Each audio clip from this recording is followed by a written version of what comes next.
हमारे साथ तमाम मेहमान भी जुड़े हुए हैं, उनका रुख करेंगे। डॉक्टर सतीश प्रकाश, आपके पास मैं आना चाहूंगी। डॉक्टर सतीश, आप दलित चिंतक हैं और यहाँ पर लगातार दलितों की ही बात हो रही है।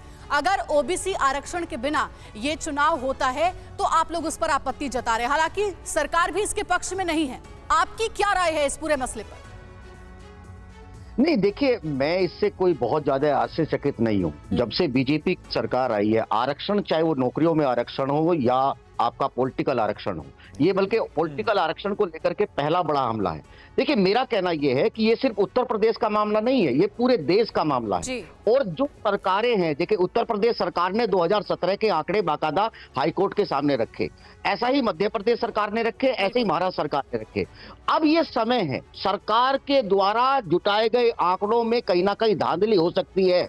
ये बाकायदा हाईकोर्ट भी कह रहा है, सुप्रीम कोर्ट भी ये बात कह रहा है। तो अब ये समय है, क्योंकि मोदी जी ये बहुत ही कम निवेश पर पैकर्स एंड मूवर्स बिजनेस शुरू करके महीने का 5 लाख कमाते हैं। इनसे सीखना है तो फ्रीडम ऐप को अभी डाउनलोड कीजिए। ओबीसी वर्ग को रिप्रेजेंट करने वाले प्रधानमंत्री भी हैं। अब ये समय है कि आंकड़े कहां से आए, जो ओबीसी, अब जातीय जनगणना के आंकड़े सरकार को जुटाने चाहिए।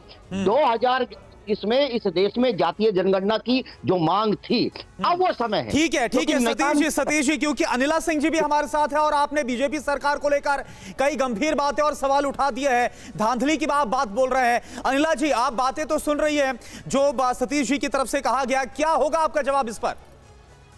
नहीं, मैं ये कहूंगी सतीश जी ने जो कहा ये बेहद पॉलिटिकली इमेच्योर्ड स्टेटमेंट है। धांधली की बात नहीं करनी चाहिए। अलग अलग आयोग बनते हैं जो अपनी पूरा सर्वे करते हैं, इन्वेस्टिगेशंस करते हैं।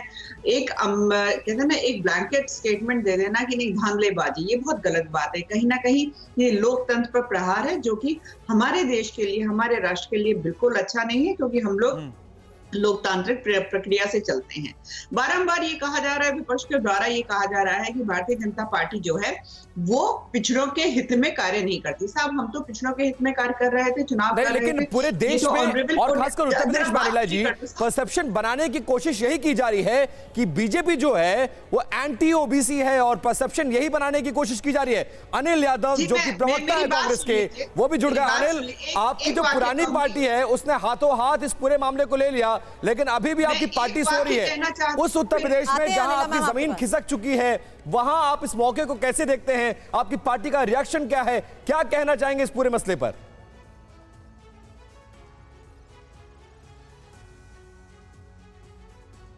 अनिल जी, आपकी आवाज नहीं आ रही है, पहले अनम्यूट कर लें। अनिल जी, आप अपने फोन को एक बार अनम्यूट करके तब उसके बाद बोलिए। जी आवाज आ गई। जी, आप बोल सकते हैं। देखिए, ये मुद्दा किसी राजनीतिक दल का नहीं है, ये तो बहुत बड़ा मुद्दा है, पूरे ओबीसी वर्ग का मुद्दा है। और कोई चौंकाने वाली बात हुई नहीं है। भारतीय जनता पार्टी का जो आरक्षण विरोधी चेहरा है, जो पिछड़ा विरोधी चेहरा है, वो सबके सामने आ गया।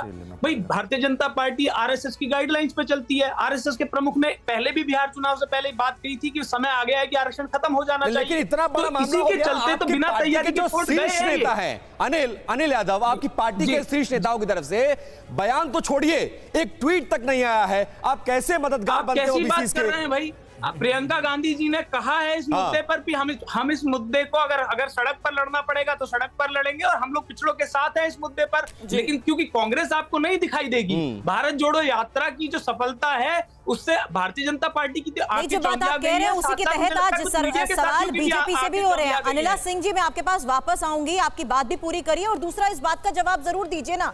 बाकी राज्यों की बात भी तो हमने करी है, बाकी राज्यों में जिस तरीके से ऐसे मामले फंसे थे, तो फिर आखिर क्यों सरकार ने ये रुख अपनाया? सबसे पहले बात तो मैं ये कहना चाहूंगी कि बारंबार जो विपक्ष के द्वारा ये कहा जा रहा है कि भारतीय जनता पार्टी की जो सरकार है वो पिछड़ों के साथ नहीं खड़ी हुई है। मैं इसी चुनाव का उदाहरण दे देती हूँ कि साहब, इसी चुनाव में जो निकाय के चुनाव है, हम तो चाह रहे थे कि जो अनिला जी 1 मिनट रुकिएगा। अनिला जी 1 मिनट, मैं बस इतना ही जानना चाहता हूं कि अगर हाईकोर्ट का फैसला सरकार के खिलाफ नहीं आता तो हम ये बहस नहीं कर रहे होते, और ये तभी हो गया होता जब सुप्रीम कोर्ट के आदेश का पालन किया गया होता, तो ये स्थिति नहीं आती। ये क्यों आई, यही बस 2 लाइन में बता दीजिए, सीधा सा सवाल है। मेरी बात ही नहीं पूरी हो पाती। ना, सवाल तो मेन है, मैं उसका जवाब चाहता हूँ अनिला जी। नहीं, मैं भी उत्तर दे रही हूँ साहब। मैं भारतीय जनता पार्टी की तरफ से ही बैठी हुई हूँ, परंतु मेरी बात को पूरा नहीं होने दिया जा रहा है। मैं यही कह रही हूँ ना कि जो ये प्रश्न किया जा रहा है कि भाई ओबीसी के साथ हम नहीं खड़े हैं, परंतु इन निकाय चुनावों में भी तो हमने सीटें ओबीसी को ही तो दे रहे थे। जो हाईकोर्ट का, ऑनरेबल हाईकोर्ट का इंटरवेंशन आया कि नहीं, बिना ट्रिपल टी टेस्ट के जो है आप आरक्षण नहीं लागू कर पाएंगे। कोई बात नहीं, हम सुप्रीम कोर्ट भी जाएंगे और जो इंस्ट्रक्शंस हाई कोर्ट नहीं, लेकिन अनिला जी, हम तो ओबीसी को चाहते थे कि अनिला जी ठीक है, आप ये बोल रहे हैं और ये बयान भी हमने देखा कि इस आरक्षण के साथ ही जो यूपी सरकार है वो चुनाव में आगे बढ़ेगी। लेकिन ये भी तो सवाल उठ रहा है कि ये पूरा विवाद, ये पूरी जो कंट्रोवर्सी है वो क्यों सामने आ गया अनिला जी? ये भी तो सवाल है। क्या जो लेसन है जो महाराष्ट्र में हुआ, क्या जो लेसन है जो एमपी में हुआ, बिहार में इससे पहले हुआ, उससे नहीं लिया गया क्या? क्यों ये कंट्रोवर्सी पैदा होने दी गई? ये मौका विपक्ष को दिया गया, ये भी तो आपसे सवाल उठ रहा है। ठीक है, ये जो विपक्ष जो यहाँ पर, चाहे वो समाजवादी पार्टी के प्रवक्ता बैठे हों, कांग्रेस के बैठे हों या बीएसपी के बैठे हों, ठीक है, समय समय पर केंद्र और राज्य सरकारों में ये लोग भी रहे हैं, परंतु इस प्रकार की कोई एक्सरसाइज उन्होंने नहीं करी।